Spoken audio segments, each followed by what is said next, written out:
बिस्मिल्लाहिर्रहमानिर्रहीम। अस्सलाम वालेकुम नाज़रीन, प्रोग्राम आप देख रहे हैं 7 से 8 सना हाशमी के साथ। मुझे उम्मीद है कि आप तमाम लोग खैर खैरियत से होंगे। लग तो ऐसा रहा था कि वीकेंड है तो खबरें शायद कम होंगी और जो तूफान स्टार्ट हुआ है पॉलिटिकल सिनेरियो के अंदर उसमें शायद कोई किसी किस्म का वक्फा होगा, लेकिन ऐसा हुआ नहीं है। बिलावल भुट्टो जरदारी साहब अपोजिशन के अहम तरीन इजलास में आज मौजूद थे, जिसमें मियां शहबाज शरीफ साहब भी मौजूद थे, बिलावल भुट्टो जरदारी भी थे और मौलाना फजल रहमान साहब भी थे। इस अपोजिशन के इजलास से अंदर से खबरें आना तो एक तरफ, लेकिन खुद बिलावल भुट्टो जरदारी साहब बाहर आए और उन्होंने प्रेस कॉन्फ्रेंस की। लेकिन इसी प्रेस कॉन्फ्रेंस के जवाब में जाहिर है हुकूमत वक्त की जानिब से भी बड़ी बड़ी प्रेस कॉन्फ्रेंस तो ना सही, लेकिन बयानात का सिलसिला जारी है। इत्तेहादी क्या सोच रहे हैं ये एक सवाल है, लेकिन शायद इंपॉर्टेंटली ये सवाल भी है कि अपोजिशन के पास अब कितने नंबर्स हैं और क्या अपोजिशन पुरएतमाद है कि अदम एतमाद की तहरीक जो है वो कामयाब हो सकती है। बिलावल भुट्टो जरदारी साहब ने आज एक इसको चैलेंज कह लें, धमकी कह लें या बड़ा बयान कह लें, बहरहाल उन्होंने क्या कहा जरा वो सुनवा दीजिए। अगर स्पीकर की गैर जमहूरी सोच आ रहा है कि आप रूल्स का खिलाफ वर्जी करेंगे, आप कानून का खिलाफ वर्जी करेंगे, आप आइन का खिलाफ वर्जी करेंगे और हमारा अदम एतमाद का मोशन नहीं लेकर आएंगे, तो ये मेरा जमात के अंदर भी मौक़िफ़ होगा और मैं अपने जमात को मनाऊंगा। फिर मैं सारे ऑपोजिशन जमातों के सामने ये मौक़िफ़ रखूंगा और इंशाअल्लाह ताला सारे ऑपोजिशन को भी मनाऊंगा कि अगर स्पीकर नेशनल असेंबली मंडे तक दुआ करके फातिहा पढ़ के अदम एतमाद का मोशन पेश नहीं करता, तो फिर मेरा तजवीज़ मेरा पार्टी को, ऑपोजिशन जमातों को ये होगा कि हम उस हॉल से नहीं उठेंगे और हम देखते हैं कि आपका OIC कॉन्फ्रेंस कैसे होता है। ये अपने आप में एक बड़ी बात है। OIC का जो इजलास है ज़ाहिर 22 मार्च को होना है, इंपॉर्टेंट इजलास है, रियासत की जानिब से इसका जवाब आना भी है और आ भी रहा है। हुकूमत वक्त बार बार कह रही है कि ये तमाम तर जो तरीक़ेकार है शायद हम इसको आगे नहीं बढ़ने देंगे, लेकिन इसी तनाजुर में इमरान इस्माइल साहब ने कुछ जुमले अदा किए क्योंकि वो भी प्रेस कॉन्फ्रेंस कर रहे थे कराची में। इमरान इस्माइल को सुनवाइए। वहाँ बैठ के कह रहे हैं कि देखता हूँ OIC कैसे होती है पाकिस्तान में, तो मैं भी ये जवाब देना चाहता हूँ कि मैं देखता हूँ कि कौन माई का लाल OIC पाकिस्तान में होने से रोक सकता है। ये है सूरत हाल। लेकिन इमरान खान ने आज जवाब ये दिया कि मुनहरिफ लोग जो हैं उनसे अवाम पाकिस्तान या वो तमाम वोटर्स सपोर्टर्स जो इन हलकों से वो वोट लेकर आए हैं वो उनसे गुस्से में है, लेकिन इस गुस्से में हम तसादुम नहीं चाहते, लेकिन सिंध हाउस के बाहर जो कुछ हुआ वो नहीं होना चाहिए था। और क्या कुछ कह रहे थे इमरान खान साहब, जरा सुनवाइए। ये पाकिस्तान में बहुत ज़बरदस्त काम हो गया ये जो नो कॉन्फिडेंस मोशन, और मैं आपको बताता हूँ क्यों हुआ। को मंडी लगी हुई है ज़मीर ख़रीदने के लिए, चोरी का पैसा, क्योंकि ये कोई हलाल का पैसा तो नहीं है, ये या तो सिंध गवर्नमेंट का पैसा है, इसका मतलब अवाम का पैसा है, सिंध गवर्नमेंट का तो पैसा का मतलब अवाम का पैसा है। इलेक्शन ये जब जैसे जैसे करीब पहुँचेंगे नो कॉन्फिडेंस की वोट पे, इस मुल्क का जो मैं देख रहा हूँ, मैं जो कौम का गुस्सा देख रहा हूँ इस ये जो ज़मीर फरोशी के ऊपर, ये मुझे पूरा यकीन है कि हमारे जो भी अगर लोग उनसे बात कर रहे हैं, कोशिश कर रहे हैं, मैं उनको बेनिफिट ऑफ डाउट भी दे देता हूँ, इनमें से ज़्यादातर सारे वापस आएंगे क्योंकि ये पब्लिक प्रेशर देखेंगे। अवाम जो है, ये ज़माना बदल चुका है, पब्लिक प्रेशर होगा और मुनहरिफ लोग वापस आ जाएंगे। ये बयान है वज़ीर आज़म इमरान खान साहब का। लेकिन पॉलिटिकल सिचुएशन में जाहिर है अवाम पाकिस्तान को तो दूर नहीं रखा जा सकता। अब जो सिनेरियो बन चुका है, यानी अदम एतमाद की तहरीक मौजूद है, ऑपोजिशन कह रही है हमारे नंबर्स पूरे हैं, इत्तेहादी क्या रोल प्ले करेंगे, और इन सब मामलात पर जब हमने अवाम से ओपिनियन लिया है तो पहले ज़रा वो भी मैं आपको सुनवा दूँ, फिर शो को आगे बढ़ाते हैं। सदियों बाद आवाम के लिए एक ऐसा लीडर आए जिसने स्टैंड लिया है। इतना महंगाई और इतना बुराई किसी दौर में हमने नहीं देखा है। अपोजिशन और दीगर जमातों को उनको वक्त देना चाहिए ताकि देखा जाए कि ये 5 अरसे में क्या कुछ देना चाहते हैं। नहीं, कोई साजिश नहीं हो रही। खान साहब तो खुद ही बैरूनी क़ुव्वतों की साजिश से आए थे और जो लेकर आए वो अब वही उनको भगा रहे। इस टाइम के लिए बेहतर तो शहबाज शरीफ है, मगर वो लॉन्ग टाइम के लिए तो बेहतर है। 1.5 साल में वो कुछ भी नहीं कर पाएगा, कोई भी कुछ नहीं कर पाएगा। पीपल्स पार्टी दूसरी पार्टी ऐसी नहीं है जिनके ऊपर ट्रस्ट किया जाए। पब्लिक है वो बदजन हो चुकी है क्योंकि महंगाई इतनी हो चुकी है। अभी हर आदमी ये चाहता है कि यार शायद दूसरा आएगा तो कुछ हमें रिलीज मिलेगी, लेकिन ये आगे उनके ऊपर है कि वो हमें रिलीज देते हैं या नहीं देते। लेकिन ज़ाहिर है इम्पोर्टेंट बात जब कह दी बिलावल भुट्टो जरदारी साहब ने, तो इस वक्त मेरे साथ शाह महमूद कुरैशी साहब मौजूद है, वजीर खारजा, इंपॉर्टेंट शख्सियत हैं। शाह साहब अस्सलाम वालेकुम, बहुत बहुत शुक्रिया वक्त देने के लिए। शाह साहब, ज़ाहिर है हमें मालूम है कि OIC की कॉन्फ्रेंस होनी है, इंपॉर्टेंट ये कॉन्फ्रेंस होने जा रही है, लेकिन बिलावल भुट्टो जरदारी साहब का बयान आपके सामने है, क्या कहिएगा? आपको क्या लगता है ये बयान क्यों दिया गया है? मैं समझता हूँ कि घबराहट की निशानी है, बौखलाहट की निशानी है, और अपने पर और अपने साथियों पर अदम एतमाद का इजहार है। देखिए, एक दिन पहले आप तस्वीरें दिखाते हैं, आप इंटरव्यू चलाते हैं, आप ये बयान दे रहे हैं कि हुकूमत अक्सरियत खो गई है, उनके इतने मेंबरान मुनहरफ हो गए हैं, फिर आप पर तो एतमाद होना चाहिए। आपके चेहरे पर आज जो पसीना था, जो बौखलाहट थी, जो परेशानी थी, वो दिखाई नहीं देनी चाहिए थी। परेशान तो मुझे होना चाहिए था, परेशान तो तहरीक इंसाफ को होना चाहिए था। आप परेशान क्यों हैं? नंबर एक। नंबर दो, ये जो OIC का इजलास मुनक्किद हो रहा है, इसका फैसला क्या कल हुआ है या आपकी तहरीक के बाद हुआ है? ये तो 47वें इजलास में हुआ था, और आप जरा मुताला कर लें, रिकॉर्ड उठा के देख लें, वो करारदाद जो नियामे में पास हुई थी कि अगला इजलास इस्लामाबाद में होगा। आप वो मेरे खत निकलवा के पढ़ लीजिए कि 22 दिसंबर को मैं मुख्तलिफ वज़ीर खारजा को लिख चुका था, उनको दावत दे चुका था, उन्होंने दावत एक्सेप्ट कर ली, वो आना शुरू हो गए, मेहमान आने शुरू हो गए। आज हमने उनको रिसीव किया है, कल मिस्र के वजीर खारजा ने आना है, सुबह 11 बजे उनके साथ मेरी मीटिंग तय है। आपने खुद मौखिर किया अपना मार्च कि हमारे मेहमान आ रहे हैं, और पाकिस्तान के वकार और अपने मेहमानों का इज्जत का एहतराम करते हुए हम अपने मार्च को मौखिर कर रहे हैं, और आज बात कर रहे हैं धरने देने की। कि कितनी नापुख्तगी और नासमझी का मुजाहरा है, नंबर एक। नंबर दो, इजलास किसने बुलाना है? बिलावल ने बुलाना है, उसको ये इख्तियार है, ये इख्तियार स्पीकर का है। स्पीकर ने सब चीजों को नोक पलक को देखकर, सब चीजों का जायजा लेके मशावरत के बाद फैसला करना है कि इजलास कब बुलाया जाएगा। हाँ, मैं उनको ये इत्मीनान देना चाहता हूँ बिलावल को कि देखो, हमने कोई तसादुम नहीं करना, हम जमहूरी तरीके से आपका मुकाबला करेंगे और जमहूरी तरीके से इंशाअल्लाह आपको शिकस्त देंगे। हम बिल्कुल तसादुम नहीं चाहते, और हम किसी MLA को, हम उसके रास्ते में कोई रुकावट नहीं बनेंगे, हम किसी के रास्ते में रुकावट नहीं बनेंगे। ये जो कुछ होगा ना कि लोगों की चीर के जाएंगे, कोई जरूरत, हम कोई धरना वरना देने का इरादा नहीं रखते। ठीक है। तो हाँ, MLA से रुजू करेंगे, जो हमारी टिकट में मुंतखब हुआ है उसको कायल करेंगे, माइल करेंगे कि मेहरबानी करें, अपने मैंडेट का एहतराम करें, आइन को देखें, अपने मैंडेट को देखें, अपने हल्के के वोटों के जो उनका जो गमो गुस्सा है उसको देखें, और मेहरबानी फरमाकर वोट जो आपके पास अमानत है पार्टी की, उसको पार्टी के हक में इस्तेमाल करें। अब ये हमारा फर्ज है। उसके बावजूद अगर कुछ देना चाहता है तो हम जबरदस्ती नहीं करेंगे। तो ये घबराहट किस बात की है इनको? बिल्कुल ठीक है शाह साहब, जिस तरह आप बात करते हैं, जो आपका पोस्चर है, जिस तरह आप लोगों को डील करते हैं, बिलखुसूस ऑपोजिशन को, वो ज़ाहिर है हम देखते रहते हैं, लेकिन सर कुछ वफाकी वज़रा की जानिब से बहुत ज्यादा इश्तियाल अंगेज बात हो जाती है, हीट ऑफ द डिबेट बहुत सारी बातें कह दी जाती हैं। मैंने कल भी जब हमारे कुछ नौजवान कारकुन सिंध हाउस में गए, मैंने उनसे अपील की कि फिल फॉर उसको खाली कीजिए, कानून को हाथ में मत लीजिए, तोड़ फोड़ करना हमारी पॉलिसी नहीं है। मैंने उनसे दरखास्त की। देखिए, लोगों के जज्बात तो मजरूह हैं, कारकुन इश्तियाल में तो हैं, वो कहते हैं हमने इनको वोट दे के भेजा असेंबली में इसलिए कि वो अपनी वफादारियां तब्दील कर लेंगे। हमसे पूछा, हमसे राय ली, ये कौन होते हैं हमारे मैंडेट को इस तरह अपने पांव तले रौंदने का? इनको हक नहीं है।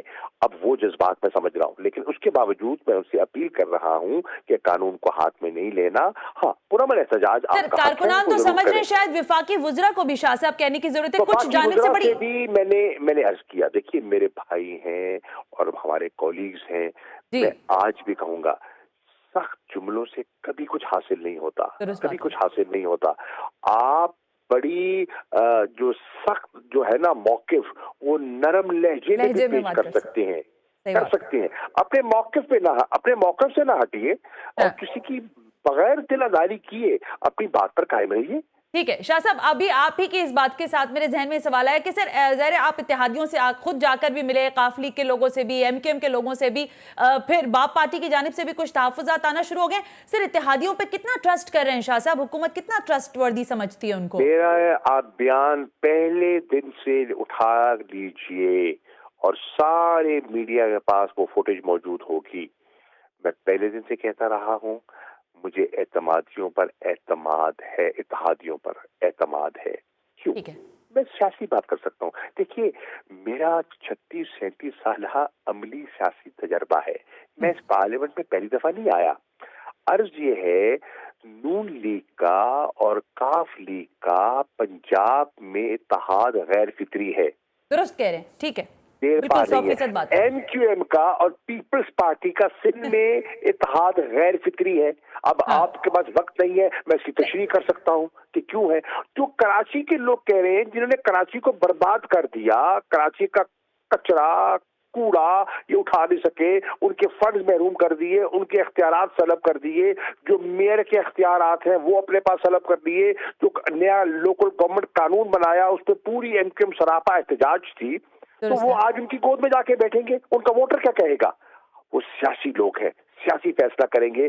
मैं इसलिए 2+2 को 4 कहूंगा और इन नासमझ नादान लोगों को कहूंगा कि ये इत्तेहादी आपके पलड़े में नहीं आएंगे। ठीक है शाह साहब, अब ये मुझे बताएं ना, देखें ऑपोजिशन की, इसको मैं धमकी ले लेती हूँ बिलावल साहब की या चैलेंज कह देती हूँ, लेकिन अगर ये ऐसा कर जाते हैं, इजलास में आते हैं, वजाहत करने दे। ना ना ना ना ना ना, ये धमकी और चैलेंज नहीं है। मैं बिलावल को अर्ज करना चाहूंगा, उनको बताना चाहूंगा, अगर उनके इल्म में नहीं है, हिंदुस्तान इस वक्त उनके सफारतकार इस कॉन्फ्रेंस को नाकाम करने के लिए तगदो कर रहे हैं। ठीक है, वो मुख्तलिफ एम्बेसीज में गए हैं, आप चेक करवा लीजिए। मुख्तलिफ सफारतकार वो लोगों को रोक रहे हैं, वो इस कॉन्फ्रेंस को अंडरमाइन कर रहे हैं, यानी कि पाकिस्तान के एजेंडे को अंडरमाइन कर रहे हैं। हमने मसला कश्मीर उठाना है, वो मसला जिसने पीपल्स पार्टी को जन्म दिया, हमने वो मसला उठाना है और आप इसको अंडरमाइन कर रहे हैं। आप तो पीपल्स पार्टी की बुनियाद को अंडरमाइन कर रहे हैं। अगर आप ऐसा करते हैं, खुदारा होश के नाखून लीजिए और अपने जाती एजेंडे से बाहर आइए और मुल्क की मफादात का सोचिए। ओके, हाइपोथेटिकली शाह साहब, अगर ये सारे बैठ जाते हैं, नहीं उठते पार्लियामेंट से और आपको कहते हैं कि जी हमने धरना देके बैठ गए हम, तो फिर स्ट्रैटेजी तो कुछ प्लान करनी पड़ेगी ना शाह साहब? देखिए, पहले तो मुझे उम्मीद है कि उनकी अपनी सफों के अंदर इतने मैच्योर लोग होंगे जो इनको समझाएंगे। कि उनको समझाएंगे और मुझे यकीन है और मुझे उम्मीद है कि वो अपने फैसले पर, जज्बाती फैसले पर नजरसानी करेंगे। ठीक, खुदा ना खास्ता ऐसा नहीं करते तो फिर हम देखेंगे हमने क्या करना है। Okay, well thank you very much. Shah Mahmood Qureshi हमसे बात करने के लिए। वजीर खारजा कह रहे हैं कि OIC का इजलास तरीन इजलास है और इस इजलास से मुतालिक जो गुफ्तगू हुई है बिलावल भुट्टो ज़रदारी साहब ने की है, वो कह रहे हैं कि ये नहीं होनी चाहिए थी, और लेकिन अगर ये हुई है तो इसके बाद उनको सोचना चाहिए कि वो कहीं खुदा न खास्ता हिंदुस्तान के आला कार तो नहीं बन रहे, क्योंकि वो नहीं चाहते कि पाकिस्तान के अंदर OIC कॉन्फ्रेंस हो। मजीद जरा पाकिस्तान के पोलिटिकल सिनेरियो पर बात करेंगे right after this break. You watching 7 से 8।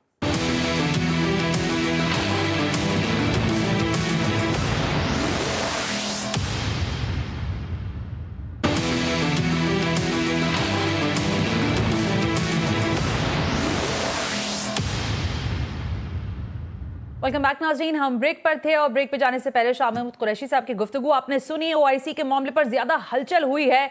आज अपोजिशन का जो इजलास था उसमें क्या कुछ तय हुआ है, शायद ये जानना जरूरी है। मेरे साथ इस वक्त मौजूद है अकरम खान दुरानी साहब, जरा उनसे बात करेंगे। फिर बाप पार्टी के रहनुमा भी हैं, MNA है खालिद हुसैन मक्सी साहब, उनसे बात भी होगी। लेकिन अकरम साहब, जरा मैं सबसे पहले आपसे बात करना चाहती हूँ। अस्सलाम वालेकुम, बहुत बहुत शुक्रिया वक्त देने के लिए सर। लेकिन ये OIC का इजलास क्या आप लोग नहीं होने देंगे, क्योंकि इसकी तायद में मियां शहबाज शरीफ साहब ने भी, बिलावल भुट्टो साहब की तायद की और मौलाना फजल रहमान साहब ने भी। तो क्या आप लोगों का यही इस वक्त एजेंडा है कि आप OIC का इजलास नहीं होने देंगे? नहीं, वो तो इस तरह बात नहीं हुई थी।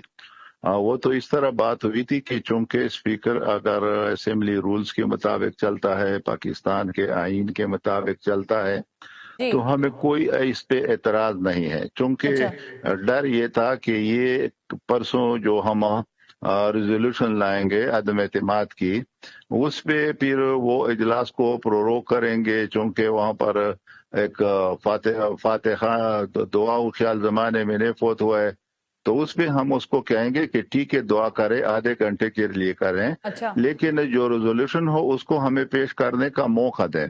अगर वो रेजोल्यूशन को पेश करने का मौका नहीं देते हैं तो फिर ये फैसला हुआ है कि फिर पूरे इजलास में वहां पर ये सारी अपोजिशन बैठ जाएगी। इस तरह तो नहीं है कि ओवैसी को हम नहीं आने देंगे। हमारा मुतालबा ये है कि असेंबली को रूल्स रेगुलेशन पे और आइन के मुताबिक चलाएं। हम बाहर के मेहमानों का एहतराम करते हैं, ये मुल्क के मेहमान है, किसी पार्टी के मेहमान नहीं है। लेकिन अगर मुल्क का वहां पर वो स्पीकर जो गैर जानिबदार होता है और वो जानिबदारी का मुजाहरा करें तो फिर जरूर जो है ना अपोजिशन इस पे जोर देगी कि वो हम रास्ते पे लाएं। अकरम खान दुरानी साहब, ठीक है आपकी बात, लेकिन देखिए मैं ये कहना चाह रही थी, यह सवाल हमारा है कि अदम एतमाद की तहरीक तो आनी है ना। मतलब ये तो नहीं हो सकता कि अदम एतमाद की तहरीक ना आए। अगर इसमें एक दिन आगे हो जाता है, ओआईसी का इजलास हो जाता है, उसके बाद ये सारा सिलसिला शुरू होता है, तो इसमें क्या कबाहत है? ये आगे हो नहीं सकता। अच्छा, असेंबली के रूल्स आइन है कि 14 दिन के अंदर हो। तो सर 14 दिन तो और अभी जब आप रेजोल्यूशन लाएंगे तो 3 और वो 14 दिन तो गुजर गए ना। चलेंगे, आप ज़ाहिर मामला तो मुझे नजर आ रहे हैं आप लोग किस तरफ लेके जा रहे हैं, लेकिन सर ये मुझे बताएं ना कि ये आपके पास अभी ऑपोजिशन के पास नंबर्स कितने हो गए हैं, कितने लोग हैं जिनको आपने इकट्ठा कर लिया अपने पास? वो तो इंशाल्लाह 200 क्रॉस कर चुके हैं। नहीं, मैं ये पूछ रही हूँ सर, ये मुझे बताएं ना आपके पास नंबर्स कितने हैं अभी? 200 नंबर्स हैं। इंशाल्लाह इसमें आप देखेंगे कि कल परसों तक अच्छा इत्तेहादी जो है वो भी मतलब है कि अभी तो आखिरी वक्त है ना, क्योंकि इजलास बुलाया गया, तो जब इत्तेहादी आएंगे तो वहां पर जरूर वो एक साइड पे तो होंगे ना। चलें ठीक है, अकरम खान दुरानी साहब बहुत बहुत शुक्रिया, आपने वक्त दिया। मुझे कहा जा रहा है अली जैदी साहब भी हमें ज्वाइन करने जा रहे हैं, तो अली जैदी साहब को फोन कर लीजिए प्लीज, जब तक मैं खालिद मक्सी साहब से पूछ लेती हूँ। खालिद हुसैन मक्सी साहब, बाप पार्टी, मैंने अभी पिछले दिनों साबिक वजीर आला जो हैं उनका ट्वीट देखा, उन्होंने कहा कि बाप पार्टी जो है वो बड़ी क्रिएशन है। लेकिन सर ये बताएं कि इस वक्त जो पॉलिटिकल सिचुएशन बन चुकी है, आपकी पार्टी बहैसियत इत्तेहादी क्या सोच रही है? हम लोग मंडे को इंशाल्लाह बैठ रहे हैं, अभी 2 दिन ऑफ किया है, मेंबर्स कुछ थे, तो मंडे को हमारी मीटिंग है, वापसी होगी मेरी कल शाम को। मंडे को बैठेंगे और फिर ये मेरे ख्याल फाइनल की तरफ जा रहा है तकरीबन, क्योंकि जो इत्तेहादी हैं वो अपनी लायमल अपनी चीजों को सोच रहे हैं, अपने उसको देख रहे हैं, इसलिए टाइम लग रहा है थोड़ा। और फिर 3 मुख्तलिफ पार्टीज हैं, आप समझे, काफ भी है, एमक्यूएम भी है। एमक्यूएम के अपने कुछ एमक्यूएम तो चुप होकर बैठ गए, वो तो कोई सवाल कोई जवाब देने के मूड में नहीं है। हाँ। हमारे बलूचिस्तान के इश्यूज हैं, आप समझ रहे हैं ना, तो बहुत वाइड एंगल है, सब चीज को देखकर मद्देनजर रखकर हम सोच रहे हैं कि जी जो सब बेहतरीन चीज हो हमारे लिए, सूबे के लिए, पाकिस्तान के लिए, और सियासत के माहौल को भी अच्छा किया जाए। क्योंकि मैं तो इस चीज का कायल हूँ कि अच्छी साफ सियासत होनी चाहिए। मेरे आप बयान देख रहे होंगे कि मैं बहुत सख्ती से मजम्मत कर रहा हूँ इन रवैयों को, इन तरीकों को। लेकिन मैं ये जानना चाह रही हूँ खालिद मक्सी साहब, देखिए एक सिस्टम है जिसके तहत वजीर आजम पाकिस्तान जनाब इमरान साहब, उनकी जगह कोई भी हो, चाहे कोई भी वक्त का वजीर आजम हो, उसको अपना टेन्योर तो पूरा करना चाहिए। इस दौरान अदम एतमाद की तहरीक आती है, इत्तेहादी मुंह मोड़ना शुरू कर देते हैं। आपको लगता है कि ये सिस्टम को धचका पहुंचाने का अमल तो नहीं हो जाएगा? हाँ, ये बड़ा अच्छा सवाल किया आपने। सिस्टम को चलाने के लिए देखें, पूरी दुनिया में सिस्टम इंसान ही बनाते हैं, सिस्टम होते नहीं है और उनको फिर सही तरह चलाते भी हैं। यहाँ पे हमारे पास मसला ये है कि वो हमारे पास थोड़ा मॉरल क्वालिटीज का मसला है। मैं आपको 1 मिनट रोकती हूँ, मेरे साथ इस वक्त अली जैदी साहब, मैं 1 मिनट खालिद मक्सी साहब आपको रोक रही हूँ, लेकिन इस वक्त मेरे साथ वफाकी वजीर बहरी उमूर अली जैदी साहब आ गए। अली जैदी साहब अस्सलाम वालेकुम, बहुत बहुत शुक्रिया वक्त देने के लिए। वालेकुम अस्सलाम। मेरे ख्याल में आप पहले खालिद भाई की बात मुकम्मल करने दें, मेरे भाई भी हैं, दोस्त भी हैं, बड़े भी हैं। अच्छा ठीक, खालिद साहब वो कह रहे हैं बात मुकम्मल कर ले, मैं सवाल यही कर रही थी। खालिद साहब बता दें कि आपको लगता है कि सिस्टम को धचका तो नहीं पहुंचेगा? अदम एतमाद की तहरीक भी है, फिर आप लोग भी रूठे हुए हैं। हाँ, ये बड़ा अच्छा सवाल किया आपने। सिस्टम को चलाने के लिए देखें, पूरी दुनिया में सिस्टम इंसान ही बनाते हैं, सिस्टम होते नहीं है और उनको फिर सही तरह चलाते भी हैं। यहाँ पे हमारे पास मसला ये है कि वो हमारे पास थोड़ा मॉरल क्वालिटीज का मसला है। अच्छा, मॉरली हम लोग जो है ना गिर गए हैं। झूठ बहुत ज्यादा है हमारे माशरे में, मतलब प्रोफेशनलिज्म नहीं है, पैसा, जहाँ हर चीज की कैफियत जो है बदल गई है थोड़ा। तो दुनिया आप देख लें, सारे आप लोग आज की दुनिया में तो सब कुछ आपके फोन पे भी सारा हाल वाल मिलता है। सही बात। तो उनकी तरक्की के राज क्या है कि कुछ असूल थे, सच बोलना है, मिलावट नहीं है और प्रोफेशनल है लोग, जिस काम पे लगते हैं वो काम करके आगे होते हैं। ठीक बात है। हमारे पास पूरा जो स्ट्रक्चर है वो टूट गया है। और उस पर मेहनत नहीं हुई बनाने के लिए। ठीक है, हमारी मेहनत कहीं और हो गई, सिक्योरिटी के मसले थे, कश्मीर का मसला था, हमारी एनर्जी सारा इसमें चली गई और जोड़ तोड़ में चली गई। पिछले 70 साल से आप देखें तसलसल नहीं रहा किसी सिस्टम का कि वो डिलीवर करे। मैं शायद इससे आगे आपसे सवाल करना चाहती हूँ sir, minus Imran Khan formula क्या ये एप्लीकेबल है? अभी मैं वफाकी वजीर ज़ाहिर अली ज़ैदी उनसे भी पूछूंगी, लेकिन ये एक नया फॉर्मूला हमारे पास आ गया है कि माइनस माइनस किया जाता है। क्या तहरीक इंसाफ बगैर इमरान खान के आपके तस्वुर में है? मैं ऐसी चीज में बिलीव ही नहीं करता। देखें, मैं आपको अर्ज करूं सर, मैं जो हूं, मैं पीटीआई के साथ मेरा रवैया सख्त है उनके रवैयों की वजह से, मगर ये -1 का जो ट्रेंड यहाँ पे आ गया ना, ये भी अजीब खेल है पाकिस्तान में। -1 -2 ये क्या कोई मैथमेटिक्स है? हम आप देखें, इमरान खान पीटीआई नाम इमरान खान के साथ है। अगर कोई ये तजवीज देता है या कोई करता है तो मैं नहीं समझता हूँ कि दानिश है कोई। बिल्कुल ठीक है। तो क्या सर इमरान खान के साथ ही, और वो कैसे चलेगी? मतलब वो फिर से क्या मतलब ये जोड़ तोड़ चल रहे हैं, फिर वो भी अच्छा हेल्दी नहीं है। हाँ। जहाँ तो वो इमरान खान की बात करें, जहाँ फिर जाके इमरान खान साहब को मेरा मशवरा आपके तवज्जुह से है कि देखें, आपने कोशिश की, अगर नहीं बन रहा, मेंबर नहीं बन रहे, जबरदस्ती ना करें, प्रोसेस को चलने दें, उनकी पार्टी के लिए भी अच्छा है। अब सिंध हाउस पे जो हुआ है ये कोई इखलाकियात है? चलें, यहाँ तक बात आ गई ना। मैं अगला सवाल जरा वफाकी वजीर से पहले करूं, फिर सर आपकी तरफ आती हूँ। अली ज़ैदी साहब, आपने गुफ्तगू सुन ली है, लेकिन सर मामला ये है कि ज़ाहिर बिलावल भुट्टो जरदारी साहब का बयान सामने है, हीट बहुत ज्यादा हो गई है पॉलिटिकल, कैसे इसको डस्ट डाउन कैसे किया जा सकता है? अच्छा सना, पहले तो मैं बड़े शदीद अल्फाज में मजम्मत करता हूँ और मुझे बड़ा आज दुख भी पहुंचा, अफसोस भी हुआ कि ये जो बिलावल जरदारी साहब हैं, इन्होंने खड़े होके ये कह दिया कि हम देखता हूं कि ओआईसी कॉन्फ्रेंस कैसे होती है। ठीक है, माने आपने स्टेट को ही चैलेंज कर दिया है। ये पाकिस्तान के लिए एक बड़ा मौका है, इर्रिस्पेक्टिव के सियासी तौर पे क्या हो रहा है। पाकिस्तान दुनिया के यहाँ पे आ रहे हैं फॉरेन डिग्निटरी, और आप खड़े होकर अगर ये इस तरह की अहमकाना गुफ्तगू करेंगे तो ये कोई चीज इसको जस्टिफाई नहीं करती। ठीक है, तो कल सिंध हाउस में हुआ, मैं उसको भी जस्टिफाई नहीं करता। सही है। मैंने इनफैक्ट कल भी जब मुझसे हुआ था उस वक्त भी मैंने कहा, मैंने इनको फोन भी किया, मैंने कहा कि चैट है, ये बड़ी गलत बात है, जो भी आपकी सियासी मुखालिफत है वो करें।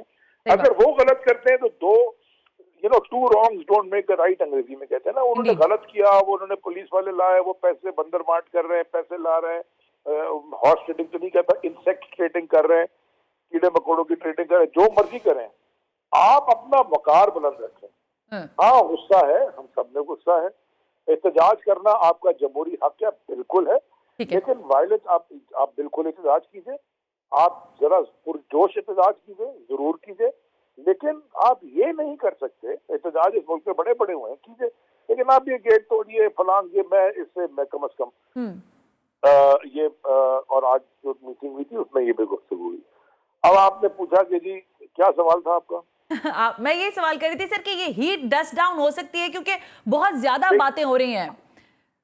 अब देखिए जी, मेरी बात सुनिए जी, ये जो नून लीग के और पीपल्स पार्टी के ये जो लीडरान हैं, जी सर, इनके सैकड़ों आपको स्टेटमेंट मिल जाएंगे जब इनके साथ हुआ था कि हॉर्स ट्रेडिंग हो रही है, एक दूसरे के खिलाफ या इनके खिलाफ है, फलाएं धमकाएं, ये वो हजारों बयान आपको इनके मिल जाएंगे, इनके प्राइम मिनिस्टर्स के मिल जाएंगे। खान अबादी साहब का मैं आपको भेजता हूँ, क्लिप आप चला लीजिए, टीवी के ऊपर बैठ के क्या क्या बोलते रहे। वो एक आपके कोई एंकर हैं टीवी पे निजी चैनल पे, उन्होंने चलाया भी है, उनसे सवाल भी पूछा, ये अगर इस तरह करना चाहते हैं तो कर ले, मतलब ये होगा नहीं, ये अपनी ख्वाहिश कोशिश कर ले पूरी करने की, मैं आपको बता रहा हूँ ये होने नहीं वाला। अच्छा चले, नहीं होने वाला ना, जमहूरी हक है। अच्छा ठीक है, जमहूरी हक है, इनका जमहूरी हक है नो कॉन्फिडेंस का मोशन लेके आना, ठीक है, ये कॉन्स्टिट्यूशनल राइट है उनका। हाँ, ठीक है, वो ले आए। हाँ, लेकिन ये मैं तो इलेक्शन कमीशन से भी सवाल पूछता हूँ कि ये क्या तरीका कार है?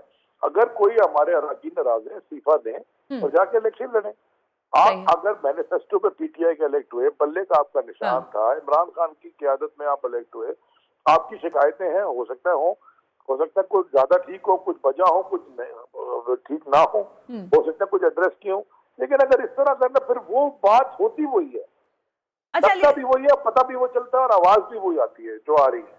I got your point. लेकिन अली साहब, मैं ज़रा आप बहुत करीब हैं बाकी सारे मिनिस्टर्स की तरह, प्राइम मिनिस्टर के साथ। सर, क्या आपको, मैं अभी खालिद मकसी साहब से भी सवाल करती हूँ, लेकिन आप फरमाइएगा, कोई हल्का सा रमक है इमरान खान साहब में? वो कह रहे हैं कि मैं इस्तीफा देता हूँ और फिर इनसे बैठकर बात करूंगा ऑपोजिशन में। कोई इस तरह की सोच है? Absolutely not. अच्छा, एब्सोल्युटली नॉट, यानी तहरीक अदम एतमाद को फेस करने जा रहे हैं आप? बिल्कुल। तो आपके पास नंबर्स पूरे नहीं है सर। अभी मेरे पास अकरम खान दुरानी साहब थे, वो कह रहे हैं 200 नंबर्स के साथ ऑपोजिशन बैठी हुई है। ये लोग कहां सो रहे हैं?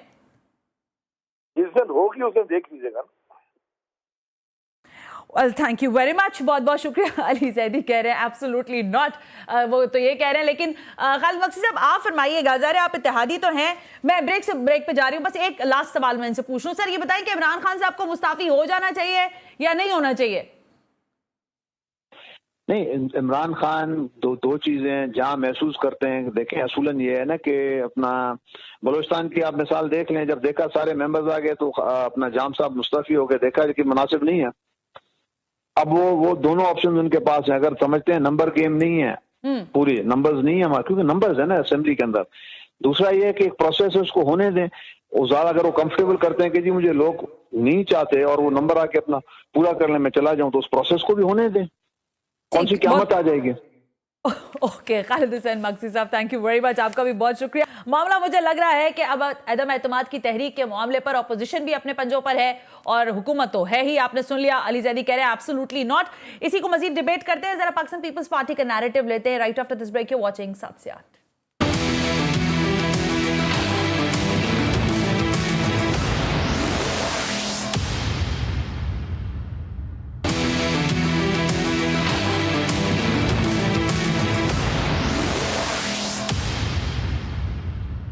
वेलकम बैक नाज़रीन। हम ब्रेक पर थे और ब्रेक पे जाने से पहले मौक़िफ़ ज़ाहिर हुकूमत वक्त का भी हमारे सामने है और हम देख रहे हैं कि इत्तेहादी भी बताया तो यही जा रहा है कि शायद पीर मंगल से बात ज़्यादा आगे अब जाने वाली नहीं है। लेकिन इस सिचुएशन में जबकि ज़ाहिर कौमी असम्बली का इजलास होना है और इस इजलास के बाद बिलावल भुट्टो ज़रदारी साहब का जो आज सबसे बड़ा बयान है, मेरा ख्याल है जो बड़ी हेडलाइन बनी है सारी जगह पर, वो यही है कि OIC का इजलास हम नहीं होने देंगे। ये उन्होंने खुद कहा है। हम देखते हैं कि आप OIC का इजलास कैसे बुलाते हैं। अब सूरत हाल क्या हो सकती है, कानूनी पेचीदगियां क्या है, क्योंकि एक तरफ हम देख रहे हैं इस वक्त मेरे साथ इरफान कादिर साहब, साबिक अटॉर्नी जनरल, मौजूद हैं। कुछ कानूनी पेचीदगियों पर भी हुकूमत जो है अब ज़रा तशरीह मांग रही है सुप्रीम कोर्ट ऑफ पाकिस्तान से। इरफान कादिर साहब से पूछते हैं कि ये तशरीहात के बाद क्या सूरत हाल पैदा हो सकती है अदम एतमाद की तहरीक के लिए? मुनर्रिफ अरकान ने जो सामने आ गए हैं उसके बाद क्या वो ताहयात पाबंदी के लिए अहल होंगे या नहीं होंगे? इरफान कादिर साहब, अस्सलाम वालेकुम। फरमाइएगा सर, एक तो इसमें बड़ी कानूनी पेचीदगियों की बात हो रही है। मैं तो पहले आपसे ये जानना चाहूंगी कि क्या जो मुनर्रिफ अरकान हैं उनके ऊपर ताहयात पाबंदी लग सकती है कि नहीं लग सकती है? पहले ये बताइएगा। देखिए, जब वो इनहराफ करेंगे जी तो उसके बाद ही वो पाबंदी लगेगी ना ताहयात। ओके। लेकिन वो इनहराफ करने से पहले जब वो वोट डालेंगे हुकूमती पार्टी के खिलाफ या पार्लियामेंट्री पार्टी के खिलाफ, जी सर, तो उसके बाद फिर वो तमाम प्रोसीडिंग्स होंगी उनके खिलाफ।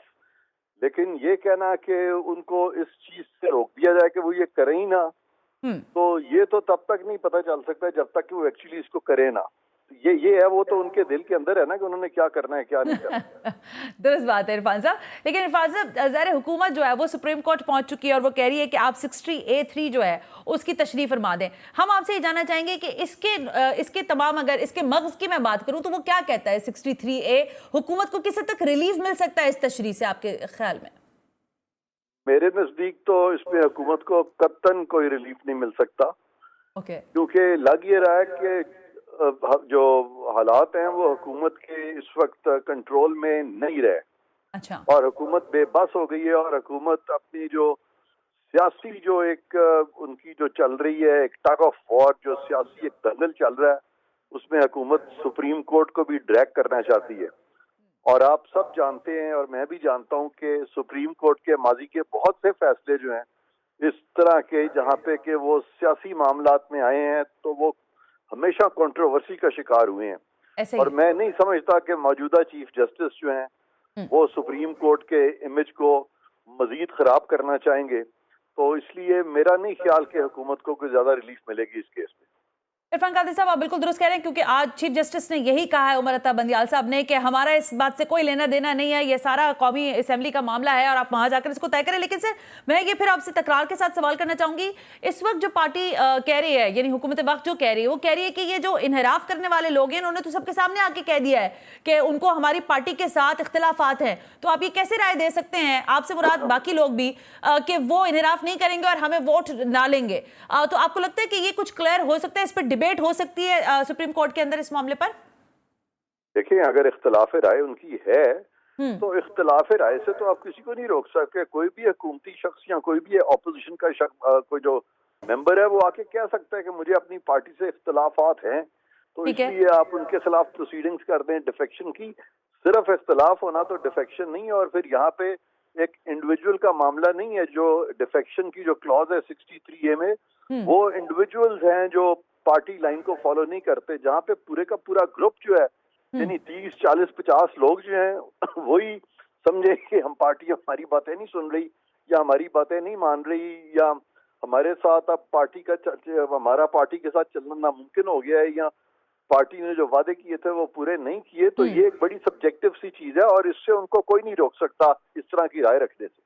ठीक है इरफान कादिर साहब, आखिरी सवाल बस कर रही हूँ, लेकिन शो कॉज नोटिस जारी हुए हैं 14 MNAs को, और कहा गया है कि वो 26 मार्च तक इसका जवाब भी दाखिल करें।